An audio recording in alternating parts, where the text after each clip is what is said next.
స్వామి, మీరు హరిశ్చంద్రుడు కదా? అవునవును. మరి మిమ్మల్ని అందరు సత్య హరిశ్చంద్రుడు అంటారు, ఎందుకు? నిజం తప్ప అబద్ధం చెప్పము కాబట్టి. అంటే మరి పెళ్లి చూపులకు వచ్చినప్పుడు నన్ను రంభా అన్నారు, అది నిజం కాదా? అవును, కానీ అన్నది నిన్ను కాదు. స్వామి, హాస్యములాపి నిజం చెప్పండి, నన్ను రంభా అన్నారా లేదా? రంభ అన్నది నిజమే, కానీ అన్నది నిన్ను కాదు. మరి నీ చెల్లిని. అంటే నా అందం మీకు కనిపించలేదా? నా చేతిలో వజ్రం కనిపించిందా నీకు? మీ దగ్గర లేని వజ్రం నాకెలా కనపడుతుంది? నీ దగ్గర లేని అందం నాకెలా కనిపిస్తుంది? చాలండి, నేను మేకప్ వేసుకుంటే మహారాణిలా ఉంటా తెలుసా? నువ్వు మేకప్ తీస్తే మహారాణి కింద మేకప్ వేసేదాని ఉంటావు తెలుసా? స్వామి, హరిశ్చంద్ర, విశ్వామిత్రుల గారికి ప్రణామములు. శుభం. ఇంటర్వెల్లే ఇంకా స్కిట్ ఉంది అబ్బా. ఆయన అన్నది ఆ శుభం గురించి కాదు. అర్థమైంది, మా అదృష్టం కొద్ది వచ్చారు. వేంచేయండి. నన్ను వేయించేస్తారా? స్వామి, మేమన్నది వేయించడం ఉడకపెట్టడం కాదు, దయచేయండి అని చెప్తున్నాం. అటులైనా ఓకే. మీరు రాకగల కారణం ఏమిటి? నీకు పరీక్ష పెట్టాలని వచ్చాను. అలాగా, వెళ్ళి 2 ప్లేట్లు తీసుకురండి, పెట్టించుకుంటాం. ఛీ, పరీక్ష అంటే ప్రసాదం కాదు, ప్లేట్లో పెట్టించుకోవడానికి. నిన్ను పరీక్షిస్తాను. ఓ సరే, కానివ్వండి. నీవు అబద్ధం చెప్పవటగా? Yeah, absolutely. అన్ని దానాల్లోకెల్లా ఏ దానం గొప్పది? ఎముకల దానం గొప్పది. ఆ దానం ఎవరు చేశారు? ఎవరికి చేశారు? మా మామ నాకు చేశాడు, దీన్నిచ్చి. స్వామి, అర్థమైనది. నీ భార్యలో నీకు బాగా నచ్చినదేమిటి? ఆమె నవ్వు. ఎందుకు? పుర్రెలు కూడా నవ్వుతాయని ప్రపంచానికి తెలియజేసినందుకు. స్వామి, మీరు ఇలా అన్నారంటే నేను ఆత్మహత్య చేసుకుంటాను. ఊరుకోదేవి, అస్థి పంజరాలు ఎక్కడైనా ఆత్మహత్య చేసుకుంటాయా? స్వామి, సరే, నేనొక యాగం చేస్తున్నాను, దానికి నీ యావదాస్తిని దానం చేస్తావా? సరే, తీసుకోండి స్వామి. శుభం. దేవి, కష్టాలు ఎట్లున్నాను పుణ్యక్షేత్రమైన ఈ వారణాసిని దర్శించుము. అయితే 10,000 ఇవ్వు, ఫ్లైట్ ఎక్కెళ్తా. ఎక్కడికి? వారణాసికి. నీ బొంద, ఎదురుగున్నదే వారణాసి. ఎదురుగా ఉంటే చూడమని చెప్పడం ఎందుకు? మా చూడటం రాదా? సంపాదన లేని భర్త అంటే చింపాంజీ లాంటి భార్యలకు కూడా లోకువే. నువ్వెళ్ళి ఏదో ఇంట్లో పాచి పని చేయిపో, నేను వెళ్ళి శ్మశానంలో కాటి కాపరిగా చేస్తాను. ఆ శ్మశానంలో కాపలా కాయలేరండి, శవాలుంటాయి. ఓసే పిచ్చిదానా, 10 ఏళ్ల నుంచి శవంతోనే కాపురం చేస్తున్నాను, ఆ మాత్రం శవాల కాపలా కాయలేనా? నేను వెళ్తున్నాను. కర్మ కర్మ, పదరా.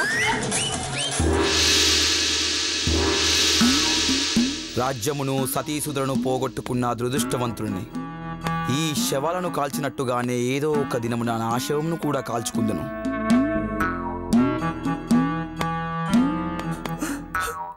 ఎవరు నీవు?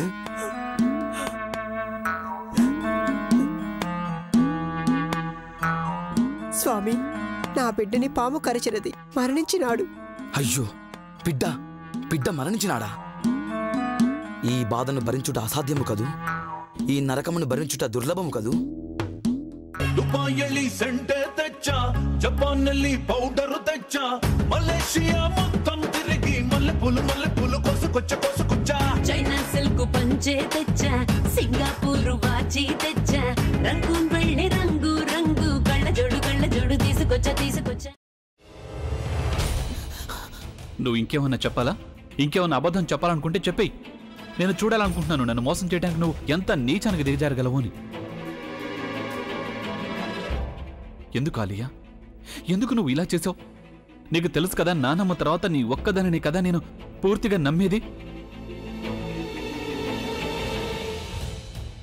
ఏమన్నావు నువ్వు? ఈ మధ్య అన్నిటినీ మర్చిపోతున్నావా? అది చాలు. వాటిలో ఉన్న శక్తి విషయాన్ని గ్రహించి మనకు వివరిస్తాయి.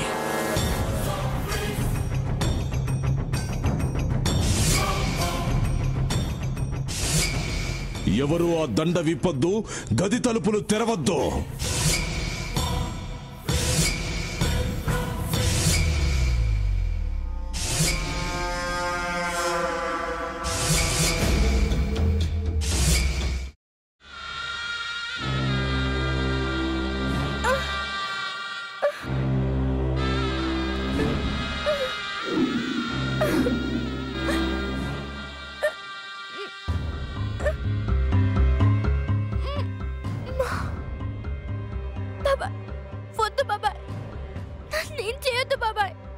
ప్లీజ్ బాబాయ్. నీకు నిజం తెలిసినప్పుడే నా ఆలోచనలో నువ్వు చచ్చిపోయావు. అబ్బా ప్లీజ్ కొంచెం తినండి ప్లీజ్. భీమారావు గారు మీరా?